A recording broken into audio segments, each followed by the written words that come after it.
오송 지하차도 침수 사고와 관련해 검찰이 충북경찰과 소방, 청주시 등 5개 기관 10곳에 대해 전방위 압수수색에 들어갔습니다. 국무조정실은 충청북도와 행복청 관계자 등 12명을 검찰에 추가로 수사 의뢰했습니다.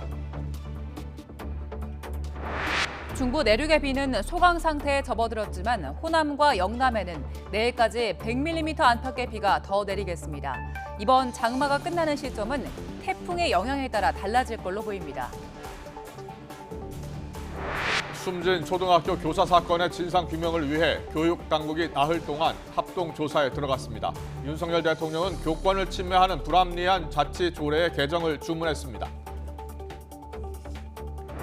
단기 구인구직 플랫폼 시장을 양분하고 있는 알바몬과 알바천국이 짬짬이로 이용료를 올리거나 유료 가입을 유도한 사실이 적발됐습니다. 공정위는 시정명령과 함께 과징금 26억 원을 부과했습니다. 더 뉴스 이어갑니다. 장마 전선이 남부에 위치하면서 내일까지 호남과 영남에는 100mm 안팎의 비가 더 내릴 것으로 보입니다. 장마가 끝나가는 시기지만 태풍이 발생하면서 종료 시기가 유동적으로 변했는데요. 기상재난기자 연결해서 자세한 장마와 태풍 전망 알아봅니다. 김민경 기자. 네, 김민경입니다. 네, 오전에 호남에 집중됐던 비, 지금은 경남에 내리고 있다고요? 네, 그렇습니다. 현재 전남 해안 일부와 부산을 포함한 경남 대부분 지역, 제주도 산간에 호우주의보가 내려져 있습니다. 이 지역에는 시간당 10에서 많게는 30mm 안팎의 비가 내리고 있는데요. 장마전선이 점차 남동쪽으로 이동하면서 오전까지 호남 지방에 비를 뿌렸던 비구름이 지금은 경남에 위치해 있기 때문입니다. 장마전선은 이후 주기적으로 활성화하면서 내일까지 주로 남부지방에 비를 뿌리겠는데요. 남부지방에는 내일까지 30에서 최고 120mm, 중부지방에도 5에서 60mm의 비가 더 내릴 걸로 보입니다. 비가 약해지더라도 경계를 늦추지 말고 추가 비 피해에 대비해야 합니다. 장마가 언제 끝날지도 궁금한데요. 이후 장마 전망 어떻습니까? 네, 보통 장마는 7월 24일에서 26일쯤 종료됐는데요. 하지만 이번 장마는 쉽게 끝나지 않을 걸로 보입니다. 북태평양 고기압 세력이 예년보다 약해서 크게 확장하지 못하고 있기 때문입니다. 여기에 태풍이 장마의 막판 변수로 등장했는데요. 우선 현재 북상 중인 5호 태풍 독수리는 중국 남동부에 상륙해 소멸하면서 우리나라에 직접 영향을 주지는 않겠습니다. 다만 태풍이 남긴 비구름이 장마전선과 연결되면서 이번 주 후반 중부지방에 강한 비가 내릴 가능성이 있습니다. 이후 장마는 무척 유동적인데요. 이후 발생할 걸로 보이는 6호 태풍 카눈의 진로에 따라 올여름 장마가 무척 길어질 가능성도 배제할 수 없는 상황입니다. 지금까지 문화생활과학부에서 YTN 김민경입니다.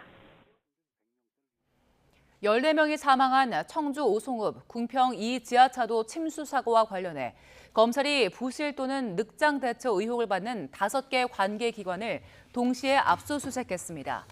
5개 대상 기관은 충북경찰청과 충북도청, 청주시청과 행정중심 복합도시 건설청, 충북소방본부이고 이 기관에 소속된 10개 장소에서 강제 수사가 진행됐습니다. 충북경찰은 참사 발생 1시간 전 긴급 통제를 요청하는 112 신고를 받고도 적절한 조처를 하지 않은 혐의를 받습니다. 충북도청과 청주시청, 소방본부도 위험 상황을 신고받고도 교통 통제 등 조처를 하지 않은 혐의를 받고 있습니다. 행복청에 대해서는 임시제방 설치와 관련해 부실 시공 여부가 집중조사 대상이 될 걸로 보입니다. 국무조정실은 충북 오송 궁평 지하차도 참사와 관련해 충청북도 본부와 도로관리사업소, 행정중심 복합도시 건설청 관계자 등을 검찰에 추가로 수사 의뢰했습니다. 국조실은 오늘 보도자료를 통해서 관계자 12명에 대한 수사를 검찰에 추가로 요청했다고 밝혔습니다. 국조실은 참사 원인 규명을 위한 감찰을 진행하던 중에 이들에게서 중대한 직무유기 혐의를 발견했다고 설명했습니다. 폭우 대비 비상근무 지시를 받은 뒤에 술을 마신 채로 운전을 해서 출근하다 사고를 낸 현직 경찰관이 입건됐습니다. 경기 시흥경찰서는 음주운전을 한 혐의로 인천 중부경찰서 소속 A경위를 입건했습니다. A경위는 그제 저녁 경기 시흥 월곶동에서 술을 마신 상태로 운전하다 앞차량을 들이받은 혐의를 받고 있습니다. 당시 A 경위의 혈중 알코올 농도는 면허 취소 수준의 만취 상태였던 것으로 파악됐습니다.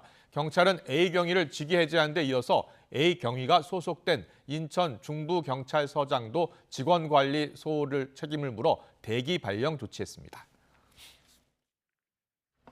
서울 신림동 흉기난동 피의자인 33살 조모 씨의 신상 공개 여부가 모레 결정됩니다. 서울경찰청은 모레 살인과 살인미수 혐의 등을 받는 조 씨의 피의자 신상공개위원회를 개최할 예정입니다. 조 씨는 지난 21일 서울 신림동에서 행인들에게 무차별적으로 흉기를 휘둘러 한 명을 숨지게 하고 3명을 다치게 한 혐의를 받습니다. 경찰은 조 씨를 상대로 사이코패스 검사도 함께 진행해 자세한 범행 동기 등을 조사할 방침입니다. 서울 신림동 흉기난동 사건과 관련해 경찰이 범행 장면이 담긴 영상을 최초로 유출한 피의자를 찾아내 수사하고 있습니다. 서울경찰청은 개인정보보호법 위반 등의 혐의로 A씨를 입건했습니다. A씨는 지난 21일 서울 신림동에서 벌어진 흉기난동 사건의 CCTV 영상을 온라인에 최초로 유포한 혐의를 받습니다. 경찰은 또 유족과 피해자에 대한 2차 피해가 우려된다며 온라인 커뮤니티에 올라온 관련 영상 17개에 대해 방송통신심의위원회 등에 삭제를 요청했습니다.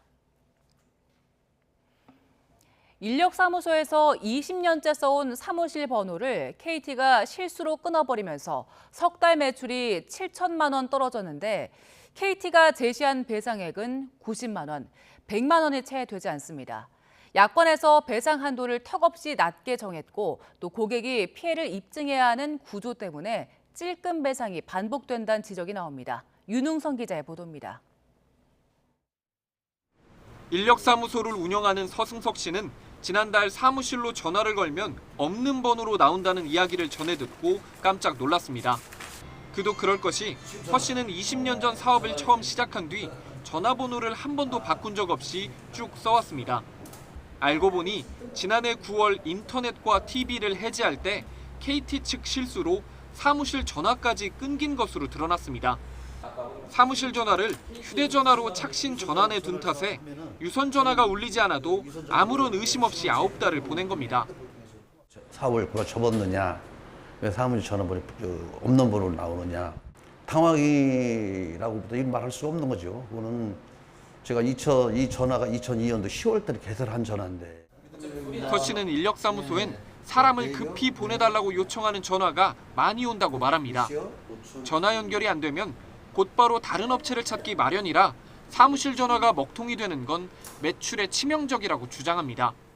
저희 같은 업종들은 꾸준하게 거래를 하고 인력이 이제 알선이 많이 되는데 유독 저희 업체 사무실에 그 인력이 좀 주문이 줄어드는 느낌이 온 거예요. 설마 이런 불상사가 있었다는 것은 제가 상상을 못 해본 것입니다.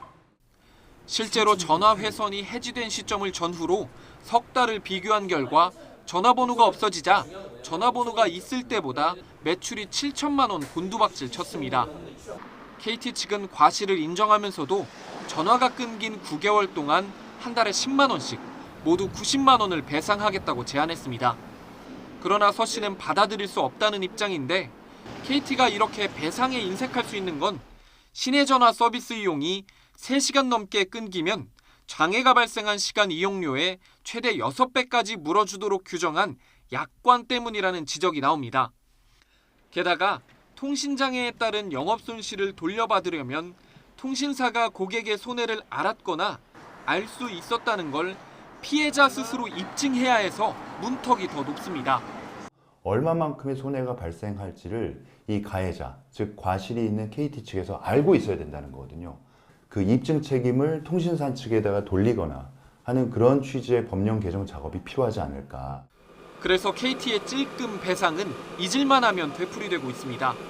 지난 2018년 아현지사 통신구 화재로 서울과 경기 고양에서 통신대란이 벌어졌을 때도 KT는 소상공인들에게 애초 몇만 원씩만 배상하겠다고 했다가 비판이 쏟아지자 배상액을 수십만 원으로 올렸습니다. YTN 윤웅성입니다. 교육당국이 숨진 초등학교 교사 사건의 진상규명을 위해 경찰 조사와는 별도로 자체 합동조사단을 운영합니다. 교육부는 서울특별시 교육청과 강남 서초교육지원청 관계자 5명 내외로 조사단을 구성해서 오늘부터 27일까지 나흘 동안 경위 파악에 나설 계획입니다. 합동조사단은 해당 학교를 방문해 교장과 교감, 동료 교원을 면담하고 숨진 교사의 업무 현황과 학교 교권보호위원회 개최 현황을 확인할 예정입니다. 이와 함께 다른 교사들이 겪은 학부모 갑질 등 피해 사례도 분석키로 했습니다. 최근 초등학교 교사의 사망 사건을 계기로 교사들의 학부모 갑질 피해 제보가 잇따르고 있습니다.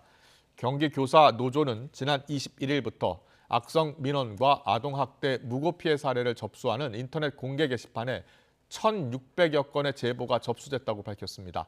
공개된 게시글에는 학부모가 교사를 아동학대 혐의로 고소하겠다거나 앞으로 교사를 못하게 만들겠다며 협박하는 내용이 담겼습니다.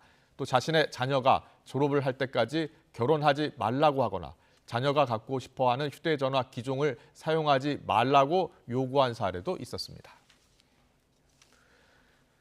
윤석열 대통령은 교권을 침해하는 불합리한 자치조례 개정을 추진하라고 주문했습니다. 윤 대통령은 오늘 수석비서관 회의에서 당과 지자체와 협의하라면서 교권 강화와 관련한 교육부 고시 제정과 자치조례 개정을 지시했습니다.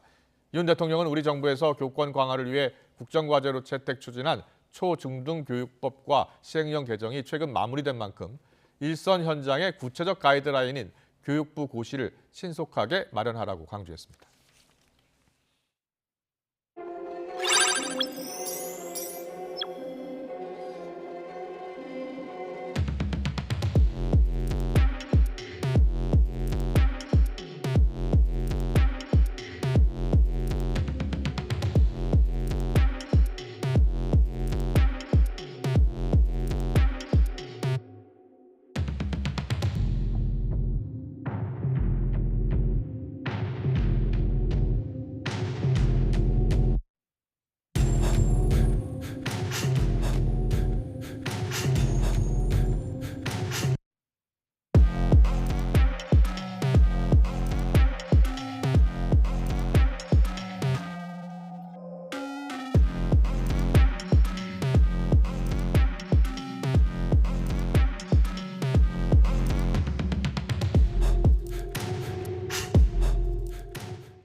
전국에서 2,000건 넘게 신고가 접수된 정체불명의 우편물에 대해 경찰이 중국에서 온 브러싱 스캠 가능성에 무게를 두고 수사하고 있습니다. 윤희근 경찰청장은 오늘 기자간담회에서 우편물들이 중국을 통해 들어온 가운데 화학물질이 발견된 사례는 없었다며 이같이 밝혔습니다. 다만 윤 청장은 물건을 발송한 이들이 국내 주소 등을 확보한 경로 등에 대해선 의심할 만한 범죄 정황이 있다며 수사를 이어가고 있다고 설명했습니다. 고광효 관세청장이 정체불명 우편물과 관련해 긴급 현장 점검을 진행했습니다. 고 청장은 오늘 오전 인천공항 국제우편 물류센터를 찾아 지난 21일부터 시행 중인 국제우편물 긴급 통관 강화 조치 이행 상황을 점검했습니다. 관세청은 긴급 통관 강화 조치에 따라 정체불명 국제우편물과 발송 정보가 같거나 비슷한 우편물은 즉시 통관 보류 조치하고 있습니다. 30도를 오르내리는 한여름에도 인플루엔자, 계절 독감 환자가 늘고 있습니다. 독감 유행주의보도 10달 넘게 유지되면서 역대 최장 기록을 세우고 있습니다. 이런 가운데 코로나19도 확진자 수가 4주 연속 증가하면서 방역 당국을 긴장시키고 있습니다. 취재기자 연결합니다. 기정훈 기자. 예, 사회정책부입니다. 네, 한여름이면 좀 잦아들 만한데 요즘 독감 걸린 분들이 주위에 많더라고요. 예, 장마와 찜통더위가 반복되는 한여름에도 독감 의심 환자가 늘어나는 기현상이 나타나고 있습니다. 질병관리청 주간 보고서를 보면 7월 둘째 주 병원을 찾은 외래 환자 가운데 독감 의심 환자 수는 1000명당 16.9명으로 3주 연속 증가했습니다. 독감 유행 기준인 1000명당 4.9명에 3배를 훌쩍 넘는 수준입니다. 지난해 9월 16일에 발령된 독감 유행주의보도 무려 10달 넘게 유지되고 있습니다. 국가 인플루엔자 표본 감시 체계가 구축된 지난 2000년 이후 역대 최장 수준입니다. 해마다 유행 기준이 다르긴 하지만 7월에도 독감 의심 환자 비율이 2자릿수를 유지한 것은 이번이 처음입니다.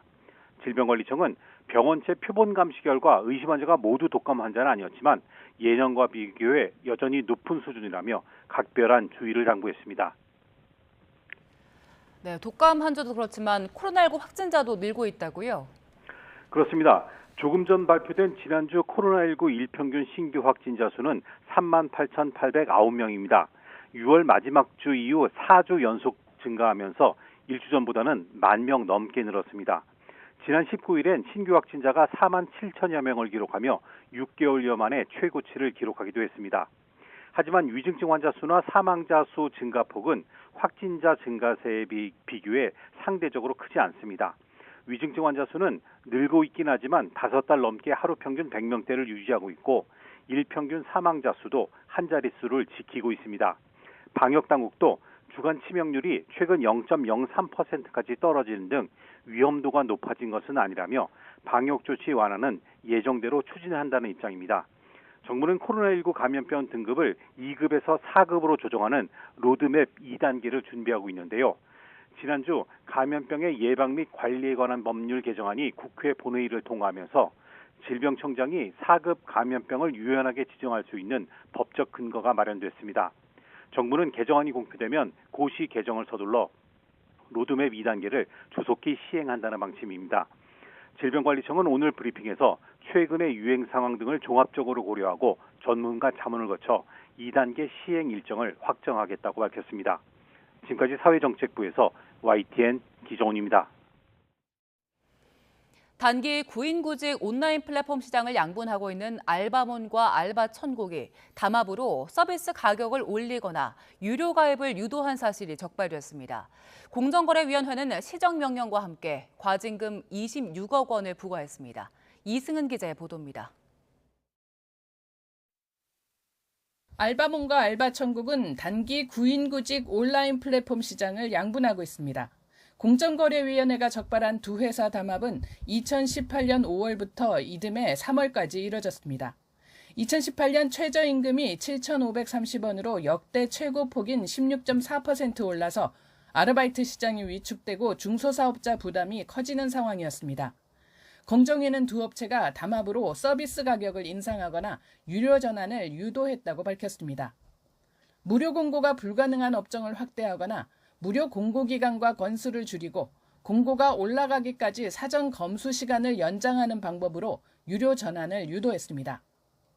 공정위는 그 결과 구인 공고를 올리는 중소사업자들의 부담이 늘어났고 구직 활동에도 악영향이 있었을 것으로 보인다며 시정명령과 함께 과징금 26억 원을 부과했습니다.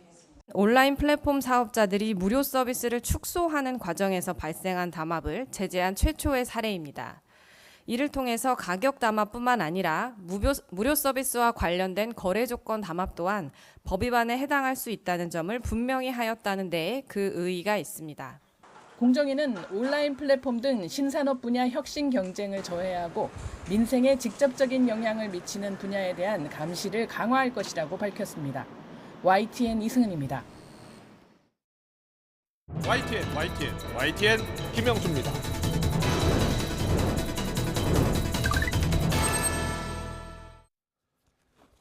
윤석열 대통령 국정 수행 지지율이 리얼미터 조사에서 3주 연속 하락해 36.6%를 기록했고 부정평가도 60% 선에 근접했다는 여론조사 결과가 나왔습니다. 지난 주말 발표된 한국 갤럽 여론조사에서는 긍정 33%로 1%포인트 올랐고 부정평가도 1%포인트 오른 58%로 나타났습니다. 조사 기관마다 차이가 났습니다. 긍정평가 이유로는 외교가 32%로 가장 높았고 국방안보, 결단 추진력, 노조 대응이 뒤를 이었습니다. 부정평가 이유로는 외교가 12%로 가장 높았고 경제, 민생, 물가가 뒤를 이었는데 재난 대응도 부정평가 이유로 등장했습니다. 오늘 나온 여야 지도부 발언 듣고 여론조사에서 나타난 민심 분석해 드리겠습니다. 더 안전한 대한민국 만들어서 다시는 이런 일이 발생하지 않도록 하겠습니다. 민생 경제 위기, 수해와 폭염으로 인한 어려움 모두를 각자 도생에 맡기는 이 위기 관람 정부를 자처하고 있는 것 같습니다. 자, 여론조사에 나타난 진짜 민심을 매주 월요일 분석해 드리려고 합니다. 김영준 배재대 석좌 교수, 배종찬 인사이트K 연구소장 나와 계십니다. 어서 오십시오. 네, 안녕하세요. 안녕하십니까. 안녕하십니까. 네. 네, 두 분 다 여론조사에서 아주 잔뼈가 굵은 분들입니다. 다 여론조사 기관에서 근무하신 적도 있고요. 또 여론조사 통계로 정치 분석해 주시고 계시니까요. 기대가 됩니다. 오늘 나온 리얼미터 조사 그리고 지난 주말에 나왔던 갤럽 조사 지지율 잠깐 보시겠습니다. 자, 앞서 설명을 좀 드렸었는데요. 네, 두 분은 이 지지율이 뭐 여론조사 기관마다 조금 다르고 조사 방법이 다르기 때문이겠죠. 근데 전체적인 흐름은 비슷한 것 같아요. 자, 먼저 김영준 교수님은 어떻게 보고 계세요? 네, 수치로 여론조사를 보는 것도 있지만 흐름을 좀 봐야 된다라는 부분이 흐름이 있습니다. 중요하다. 예. 지금 3주 연속 리얼미터 조사에서는 대통령 국정운영 수행 평가가 추락했습니다. 예. 그러니까 3주 전에는 42.0%까지 42% 올라갔다. 였는데. 39.1, 38.1, 36.6 이런 식으로 이렇게 추락을 그렇네요. 한 부분들이 예. 있는데요.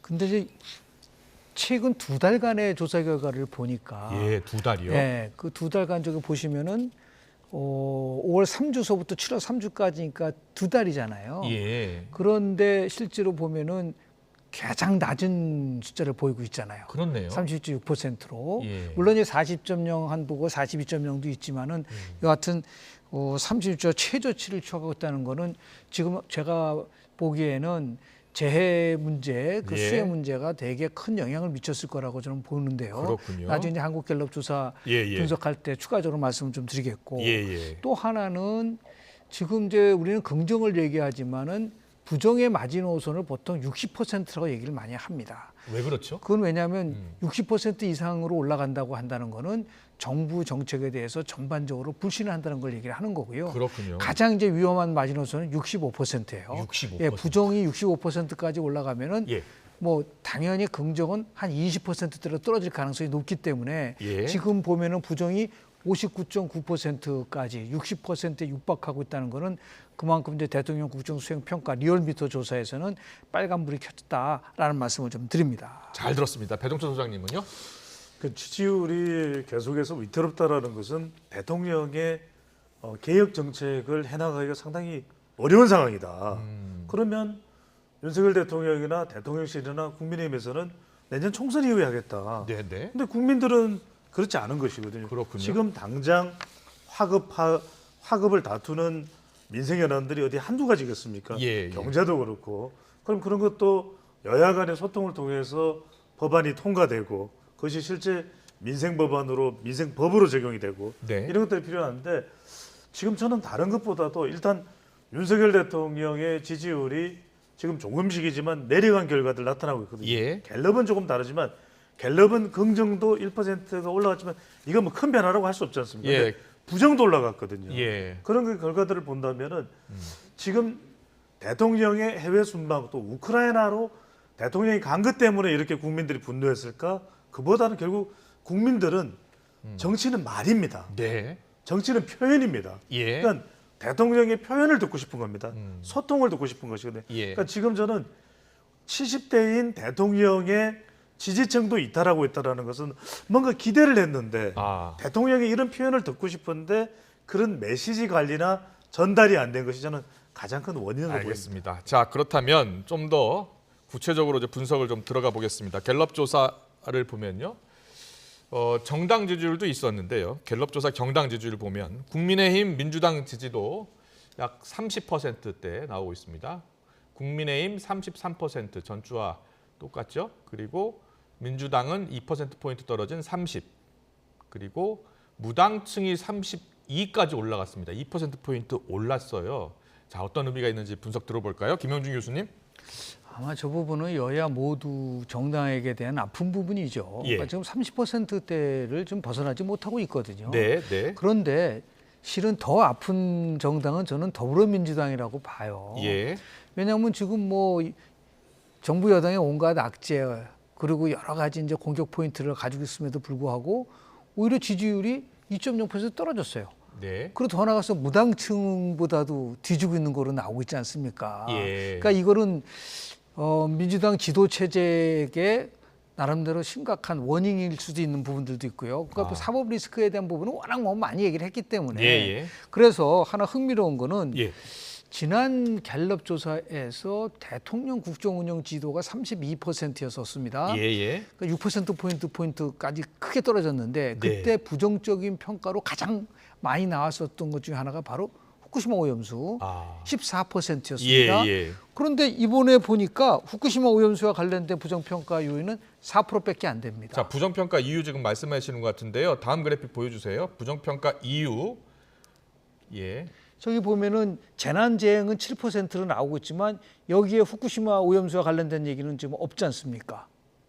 그렇지 않습니까? 지난주에는 14%까지 치솟았는데 불구하고 그러니까 이제 후쿠시마 오염수 방류 문제가 4% 나왔습니다. 지금 저희가 표시가 안 돼 있는데요. 근데 그 지난주에는 14%였었거든요. 그러니까 이게 굉장히 많은 부분 속에서 이제 떨어진 거라고 볼 수가 있는 거죠. 다만 그게 재난 대응이 7% 추가된 거고요. 이런 것들이 지금 전반적으로 여야 모두 다 싫다는 부분들도 있지만 이게 국정 운영 전반이 지금 대한민국이 과연 올바른 방향으로 가고 있는 것인가에 대해서 국민들 특히 이제 여야 공방에 대해서 아주 우리가 얘기하는 피로감이 지금 쌓이고 있는 부분들을 이 지표를 통해서 나타난 부분이 있고요. 더 나아가서 20대에서는 무당층이 무려 53%로 나왔어요. 한국갤럽조사에서는. 그리고 30대에서는 무려 43%. 그러니까 이게 얼마나 우리나라 정당 정치가 취약하고 국민들로부터 외면받고 있다는 것을 아주 적나라하게 보여주는 게 아닌가라는 생각을 좀 하게 됩니다. 알겠습니다. 자, 양당에 대한 경고, 민주당에 대한 경고로 이 무당층이 크게 는 것에 대한 해석을 해주셨고요. 그리고 이어서 부정평가 이후에 후쿠시마 오염수 방류 문제가 하락한 부분, 그리고 새롭게 추가된 재난 대응 문제 지적을 해주셨습니다. 자, 두 가지 다 한꺼번에 우리 소장님이 이야기해 주시죠. 그렇습니다. 우선 이제 대통령 부정평가 이유를 보면 후쿠시마 오염수 이슈가 좀 가라앉았고 후쿠시마 오염수뿐만이 아닙니다. 다른 이슈는 뭡니까? 또 서울 양평 고속도로 관련된 논란도 가라앉았거든요. 지난주 워낙 수해가 컸기 때문에 수해입니다.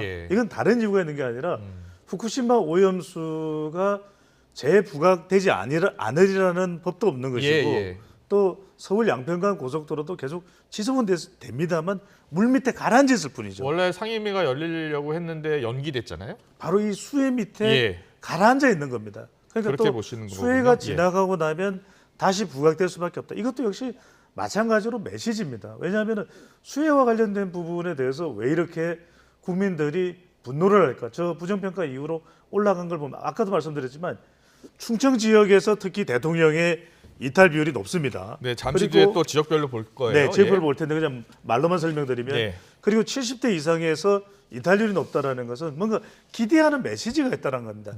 그래도 대통령이면은 재난 대책이든 모든 국가에서 일어나는 이 포괄적인 총괄적인 책임은 대통령이겠죠. 그러면 적어도 이때 이 부분을 어떻게 해야 된다 또는 궁평 지하 차도에는 지금 대통령이 직접 현장 방문을 하지 않았습니다. 경북 예천군은 갔지만 그러면 가지 않는 이유는 뭐다 궁금해하니까 국민들이요. 그런 부분들에 사실은 소통이 돼야 되는데 소통이 되지 않는 것 때문에 핵심 지지층까지도 이탈을 하는 상황이거든요.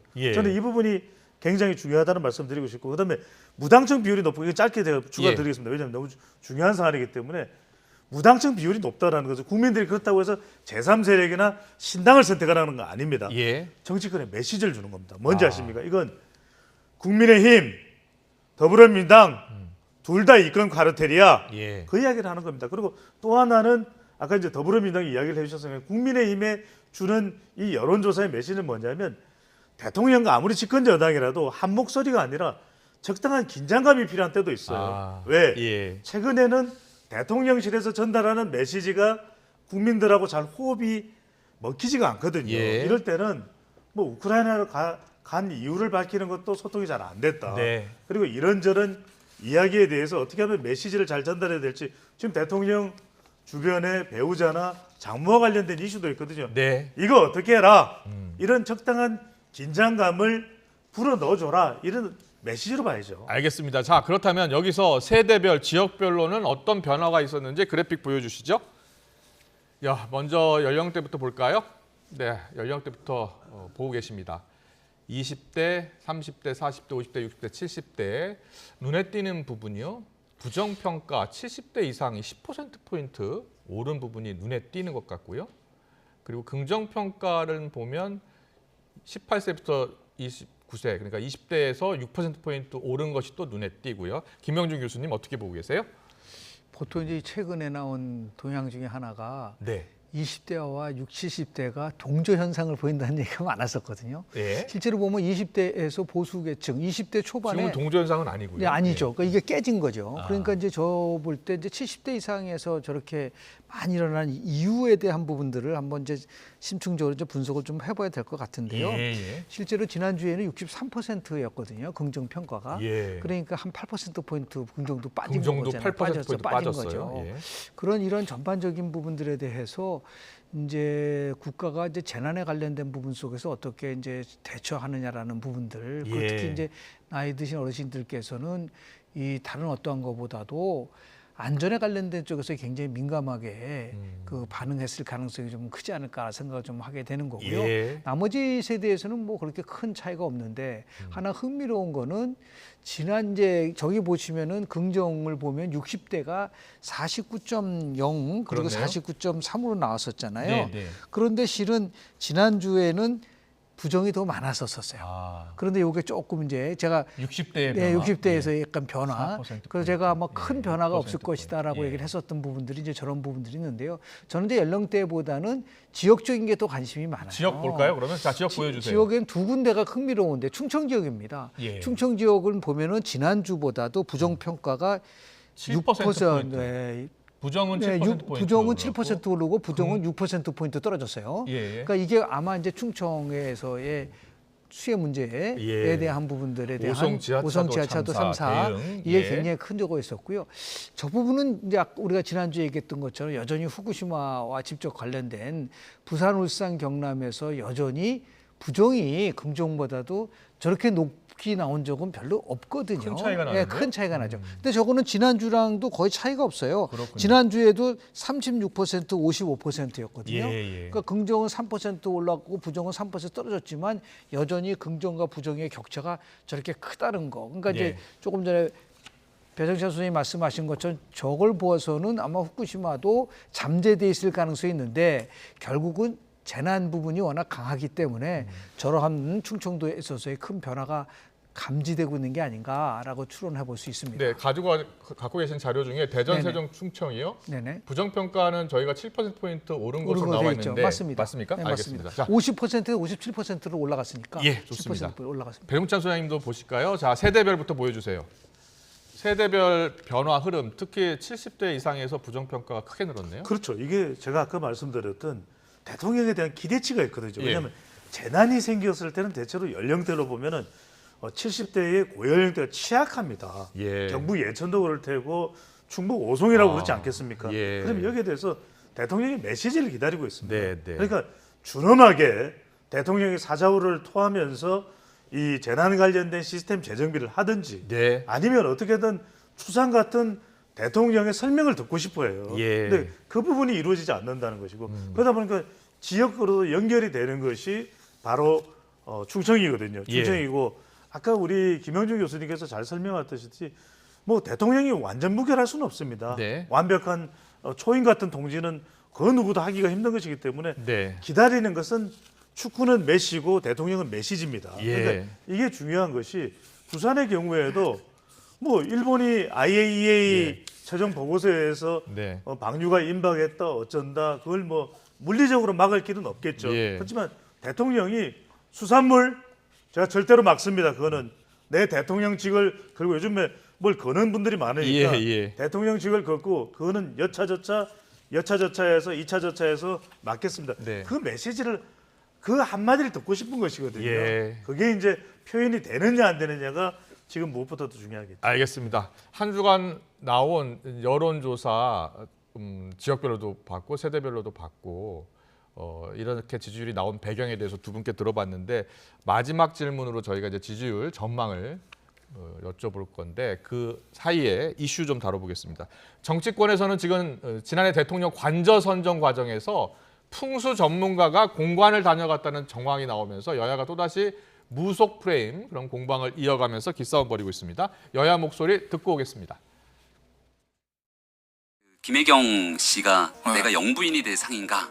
라고 물어봤다는 그 풍수 전문가가 있다라고 하는 그 한 언론 기사가 있어서 그 내용을 굉장히 재밌게 본 기억이 있는데 그 사람이 바로 이 백제공 교수라는 얘기를 이번에 처음 알았습니다.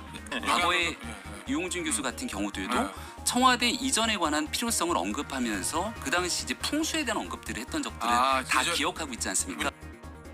결혼할 때 궁합을 보던가 새 운세나 볼 때와 같이 개인정보로 간 것과 국가안보시설을 보여준 것과 어떻게 같습니까? 관저 졸속 의혹에 미신 의혹이 사실로 드러나고 있는 만큼 대통령실과 국민의힘은 관저 졸속 이전 진상규명에 협조하시기 바랍니다.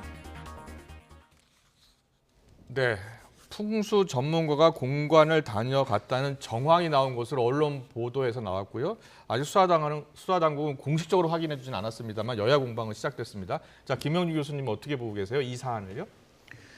지금 민주당에서는 역술이냐 무속이냐 아니면 우리가 얘기하는 다른 의미에서의 그 공격을 이제 계속 하고 있지만 저는 이 공방이 좀 한가하게 무속 프레임 가지고 공격할 때인가요?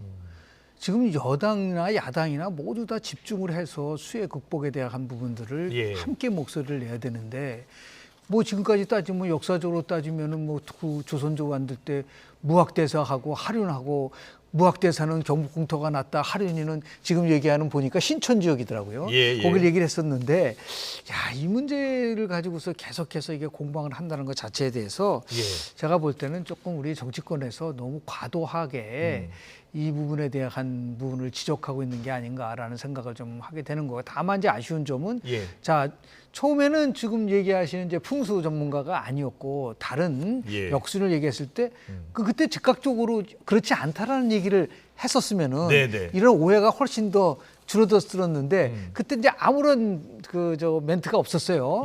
그러다 보니까 아예 무속인으로서 그냥 딱 프레임이 만들어져 가지고 지금까지 벌써 뭐 1년 정도가 지났지 않습니까? 이런 상황이고 다 지금 뭐 이제 옮겨놓은 상태인데 이걸 다시 그러면 어떻게 다시 뭐 복원하나요? 당시에도 아니면... 그렇고 대통령실이 정확한 입장을 밝혔어야 된다는 말씀이시죠? 그때 이제 백제권 지금 이제 겸임고수의 도움을 받은 적이 있고 같이 간 적이 있었다라고 얘기하면 그때 뭐 그거야 뭐 그게 큰 문제가 되나요? 여러 사람들의 얘기를 들어보고 했었던 뭐 도양정통상에서 이제 풍수와 관련된 부분들에 대해서는 지난번에 그 유홍준 우리 명지대학교에 같이 오랫동안 저도 같이 근무를 했지만 유홍준 교수도 그랬었잖아요. 이 터가 나쁘다는 것에 대한 부분들의 얘기를 하면서 대통령 청와대에서 대통령실 나오겠다라고 얘기까지 한쪽도 민주당 쪽에 있었단 말이에요. 그것도 풍수와 관련된 부분이기 때문에 무조건 이제 풍수와 관련된 부분에 있어서 얘기하는 거는 안 된다라고 단정 짓는 것도 무리한 부분이 있지 않을까라는 생각을 좀 합니다. 알겠습니다. 자, 저는 짧게만 말씀드리고 싶어요. 말씀하세요. 왜 이게 저는 설명이 안 되는지. 그러니까 결과적으로는 또다시 메시지와 소통의 문제인 겁니다. 그러면 여차저차해서 천공이 아니고 그때 육군 참모총장 간사를 창간한 사람은 백제근 겸임 교수였다. 그럼 이 사람이 뭐 풍수지리 전문가이든 역술인이든 간에 이 사람을 데려가서 이 땅이 괜찮은 땅인지 기운을 좀 알아봤다. 뭐 그 부분에 대해서는 논란이 분명히 있겠죠. 왜 과학적으로 검토해서 결정하는 것이 아니라 그런 역술인 무속인의 도움을 비느냐. 그 부분은 비판받을 겁니다. 하지만 적어도 그런 부분들을 뭐 이렇게 가리거나 할 일은 아닌 거죠. 그러면 그때 관여됐던 사람들이 그냥 소통을 하면 됩니다. 그때 사실은 천공이라고 다들 의혹을 제기했는데 그건 아니라 백제근 겸임교수가 가서 그에 대해서 우리가 물어봤다. 그러면 또 하나는 중요한 것이 뭐냐면 저는 이제 이게 정치 성향에 따라서는 국민의힘 지지층과 또 보수층 또 진보와 더불어민주당 지지층 나눠질 겁니다. 근데 중도는 어떻게 보겠냐는 거죠. 무당층은 어떻게 보고 MZ세대나 수도권에서는 어떻게 보겠느냐는 거죠. 그러면 이 중차대한 일을 우리가 종교적인 국민들의 자유가 있어서 다 믿고 있는 종교도 있을 테고 굳이 그렇게 무속의 또 역술의 힘을 빌릴 이유가 있을 그러니까 국민의힘 대변인은 또 어떻게 이야기했냐면 참고는 했지만 그것에 따르지 않았다 그랬어요. 그럼 결과적으로 따르지 않았네요. 그러니까 요즘 뭐 후쿠시마 오염수와 관련해서도 과학적 검증 이야기를 많이 하는 만큼 저는 제발 중도나 무당층이나 MZ세대나 수도권이 어떻게 볼지, 적절하게 볼지 부적절하게 볼지 이걸 참 기준으로 삼고 잣대로 참고하는 것이 더 중요한 것 아닌가라는 생각입니다. 알겠습니다. 그런데 지난 주말이었죠. 통장 잔고 증명서 위조 혐의로 재판에 넘겨졌었던 윤석열 대통령의 장모 최모 씨 항소심에서 실형을 선고받고 법정 구속됐습니다. 이 사안에 대해서 아직 대통령실의 공식장 나오지 않은 아직 거예요? 안 나오고 있죠. 예. 그건 뭐 1심과 2심이 동일한 거죠. 예. 그런데 이제 법정 구속이 구속된 된 거고, 거고요. 그런데 이제 형량이 이렇게 굉장히 많은 거는 아니고 그렇지 않습니까? 1년인데 법정 구속이 됐어요. 네. 그래서 저게 아마 제가 볼 때는 지금 굉장히 그 대통령실이나 정부 여당 쪽에서는 악재라고 할 수도 있지만 다른 각도에서 보면은 민주당도 결코 이 문제와 관련돼서 좋은 거는 아니라고 좀 봐요. 어떤 점에서요? 법원은 법치에 따라서 판단한다는 거죠. 네. 그러니까 지금 이제 이재명 대표 사법 리스크와 관련된 부분들 예. 지금 9월 달에 아마 제가 볼 때 선거법 1심 판결이 나올 가능성도 크고요. 네. 지금 뭐 여러 가지 그 좀 기소된 상황이 있기 때문에 그래서 대통령 장모까지 구속시키는 법원에 대해서 어떤 판결이 나왔을 때 이거 정치 보복이다 얘기할 수가 있을까요? 그런 면에서 봤을 때 이거를 지금 당장 장모 구속과 관련된 게 우리한테 굉장한 호재라고 생각할지는 모르겠으나 더 큰 틀 속에서 보아야 될 부분이 있지 않을까라는 생각을 합니다. 그 정의당의 이정미 대표 같은 경우에는 윤석열 대통령이 과거 자신의 장모 이야기를 하면서 10원 한 장 피해 준 적이 없다라고 했으니 대통령이 자신이 한 거짓말에 대해서 책임을 져야 한다. 이정미 대표 또 이렇게 주장을 했어요. 그 대선 때 했던 발언에 대해서 이제 책임을 지는데 저는 더 중요한 것이 역대 어느 대통령이고는 외국도 마찬가지일 거예요. 대통령과 관련된 뭐 친인척 또는 가족, 뭐 장모면 굉장히 가까운 가족입니다. 직계 좀비 속은 아니라 할지라도 그렇다면 저도 장모와 관련돼서 이렇게 잔고 증명서 위조 이거 사실 검찰총장까지 여기만 윤석열 대통령은 상당히 치욕스럽고 불명예스러울 수 있습니다. 가족이니까.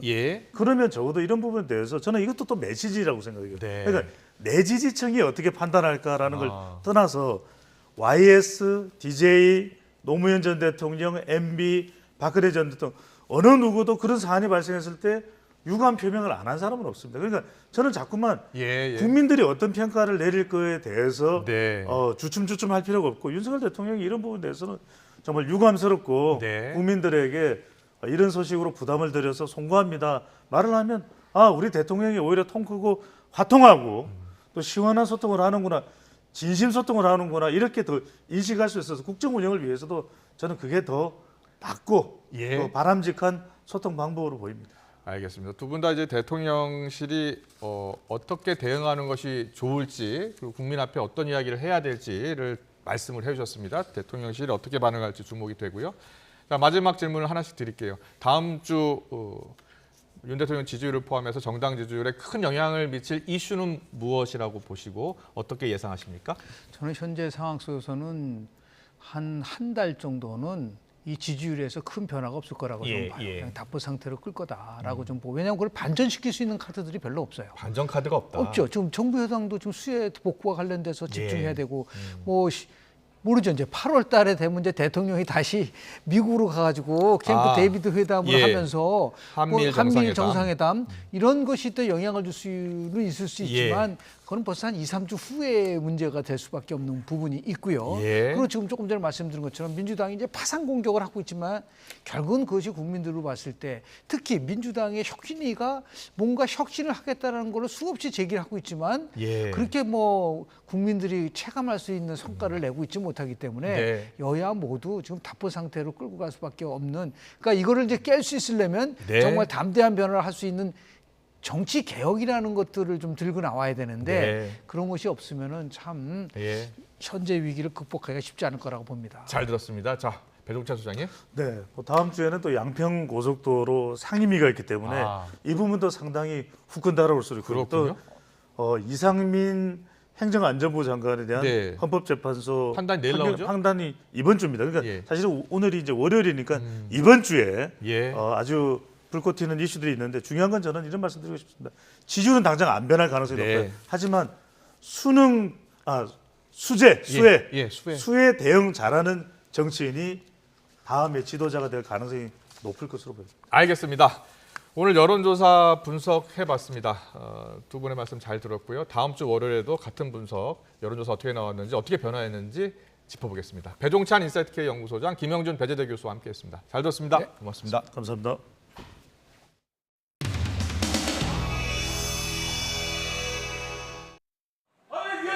추가를 하세요. 회의 진행을 원만하게 하기 위해서 했어요. 뭐가 잘못됐다.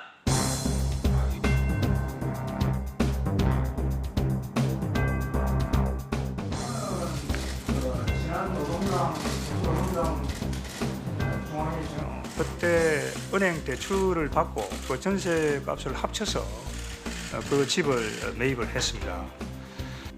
부동산 거래 내역서 제출하셔야죠.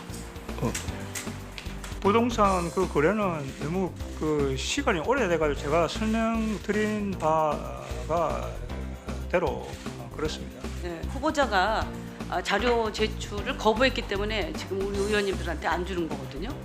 교수나 학자이기보다는 극우 유튜버로서의 정체성이 더 강하지 않았나 싶습니다. 보니까 3억 7천만 원에 대한 수익을 내셨어요. 맞죠? 제가 보기에는 아주 명백하게 전 탈세를 하셨다고 생각합니다. 제출을 안 했다고 합니다. 이 관련해서. 이 사무실 임차 계약서라고 하는 것은 네. 제3자가 포함이 되어 있기 때문에 그걸 제출할 수가 제3자가 없죠. 뭐예요 도대체가? 아까부터 네. 제3자, 3자 하는데.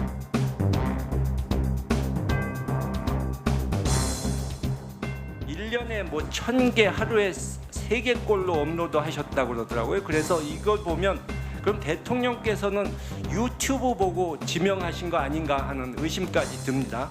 근데 촛불 시위에 중국과 일본이 개입했다는 호황된 얘기를 하시면서 탄핵을 굉장히 강하게 비판하셨는데 우리 사회가 개방된 사회이기 때문에 외부 아니 탄핵에 동의하시는 겁니까? 안 하는 겁니까? 저는 헌법재판소 결정에 동의합니다. 지난 학자 시절 강력한 대북관 등으로 인해서 통일부 장관으로서 적절하냐 논란의 소지도 있습니다. 알고 계시죠? 네, 알고 있습니다. 여기서 북한은 적으로만 규정할 수는 없다. 동의하시죠? 네. 남북 관계는 적대적인 관계만 있는 것도 아니다. 동의하시죠? 네. 먼저 자료와 관련해 가지고요. 임대계약서는 제3자 정보가 있어서 제출이 불가하다라고 하셨는데 제3자 정보를 가리고 주세요. 그럴 의사가 없습니다. 네. 제3자 정보를 가리고 주세요. 계약 가격은 얼마입니까? 그거는 또 상대가 있기 때문에 공개가 어렵습니다. 네. 이런 식으로 모든 것을 얘기할 수 없다라고 한다면 이게 아니 청문회에서 청문회에서 개인 정보를 이렇게 이야기하는데 저는 동의하지 않습니다.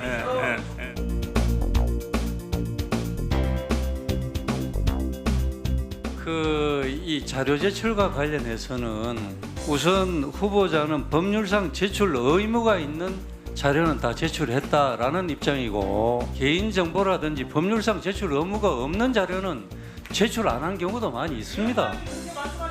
아니 제가 간사로서 이렇게 추가를 하세요. 회의 진행을 원만하게 하기 위해서 했어요. 뭐가 잘못됐다.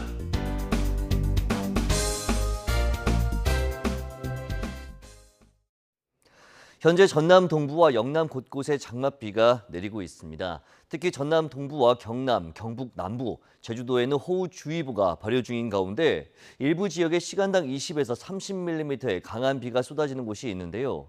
오늘 밤에는 영남을 제외한 대부분 지역에 장맛비가 소강 상태를 보이겠지만 밤사이 장마 전선이 다시 활성화되면서 내일은 남부지방을 중심으로 오락가락 장맛비가 이어지겠고 중부지방에도 소낙성 비가 내리겠습니다.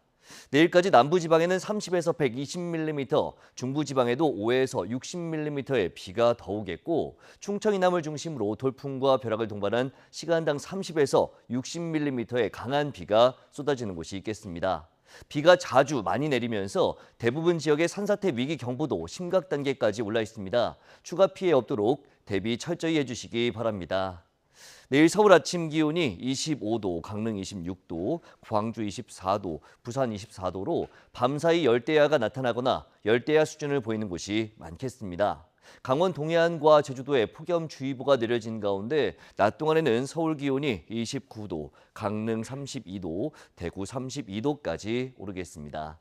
모레부터는 소나기가 자주 내리겠고 주 후반 날씨는 5호 태풍 독수리가 변수가 되겠습니다. 태풍이 우리나라에 직접 영향을 주진 않겠지만 태풍이 남긴 비구름의 영향으로 중부지방의 주 후반에 강한 비가 내릴 가능성이 있겠습니다. 날씨 정보였습니다. 이슈를 더 쉽게 전해드리는 더 뉴스, 내일은 더 준비하겠습니다. 잠시 뒤에는 뉴스큐가 방송됩니다. 시청해주신 여러분 고맙습니다.